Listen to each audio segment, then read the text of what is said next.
લક્ષ્ય ન્યૂઝ, એક નજર, એક લક્ષ્ય. સુરેન્દ્રનગરમાં ગરમીથી લોકો પરેશાન. સવારના 11 વાગ્યાથી જ રોડ પર આગ ધજાડતી પડી રહી છે. ગરમી બપોરના સમયમાં રોડ બન્યા સુમસામ. સુરેન્દ્રનગર જિલ્લામાં છેલ્લા એક સપ્તાહથી 41 થી 44 ડિગ્રી તાપમાન નોંધાયું. ગરમીમાં લોકોને કામ સિવાય બહાર ન નીકળવા માટે વહીવટી તંત્ર દ્વારા કરવામાં આવી અપીલ. ગરમીથી રાહત મેળવવા માટે લોકો ઠંડા પીણા, લીંબુ શરબત, શેરડીનો રસ પીતા જોવા મળ્યા. રાજ્યમાં ગરમીની શરૂઆત થઈ ગઈ છે, ત્યારે રાજ્યના અનેક જિલ્લામાં ગરમીનો પારો વધી રહ્યો છે.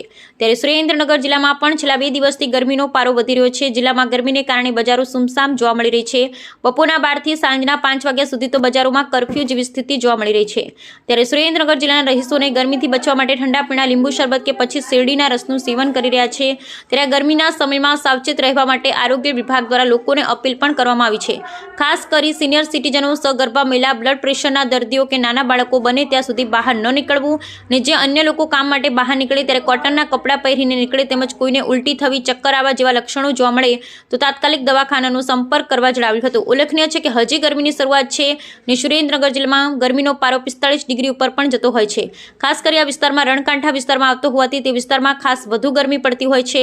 ત્યારે જિલ્લા વહીવટી તંત્ર દ્વારા પણ આગામી દિવસોમાં ઓફિસના સમયમાં ફેરફાર કરવા માટેનો નિર્ણય પણ લેવામાં આવશે, જેમાં સવારે 9 થી સાંજના 5 સુધી ઓફિસ ચાલુ રાખવા માટેના નિર્ણય લેવામાં આવશે, જેથી કર્મચારીઓને પણ ગરમીમાં તકલીફ ન પડે તેમજ ઓફિસમાં આવતા લોકોને પણ ગરમીમાં અગવડ ન પડે તે માટે ધ્યાન રાખવામાં આવશે. Bureau report Brijesh Trivedi.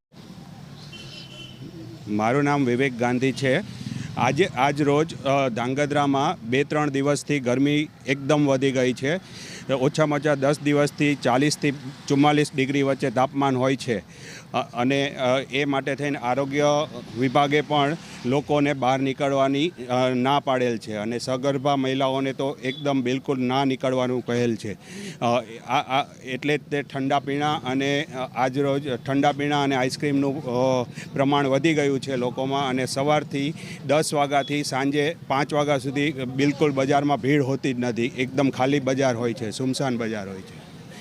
Authority of India, GSTMA Gujarat, relief commissioner of ગુજરાતની કચેરી દ્વારા જે એડવાઇઝરી જાહેર કરવામાં આવી છે તે ધ્યાને લેતા છેલ્લા 3 દિવસમાં સુરેન્દ્રનગરમાં 42 ડિગ્રી એબોવ ટેમ્પરેચર આપણે જોઈ રહ્યા છીએ અને અનુભવી રહ્યા છીએ.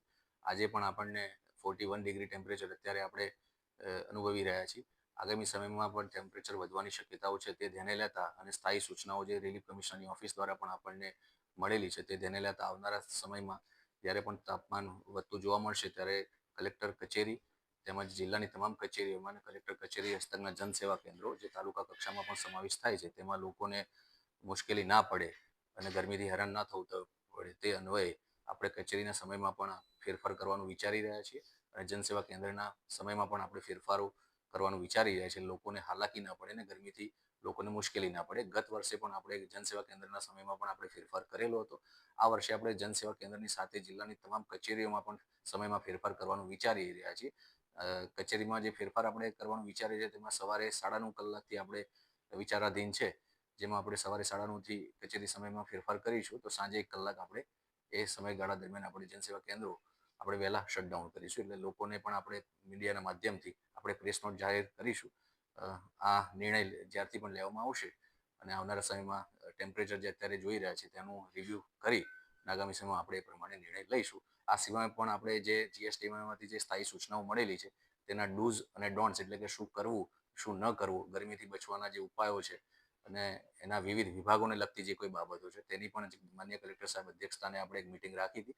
તમામ વિભાગોને પણ આપણે તકેદારી રાખવા સૂચના આપી છે અને આપણે માહિતી અધિકારી દ્વારા મીડિયાને પણ આપણે પ્રેસ નોટ જાહેર કરવામાં આવી છે. તો મીડિયાના મિત્રોને અનુરોધ અને લોકોને પણ અનુરોધ કે આપણે જે પ્રેસ એડવાઇઝરી જાહેર કરી છે તે ધ્યાને લઈ આગામી સમય પ્રમાણે પૂરતી કાર્યવાહી શરૂ કરે.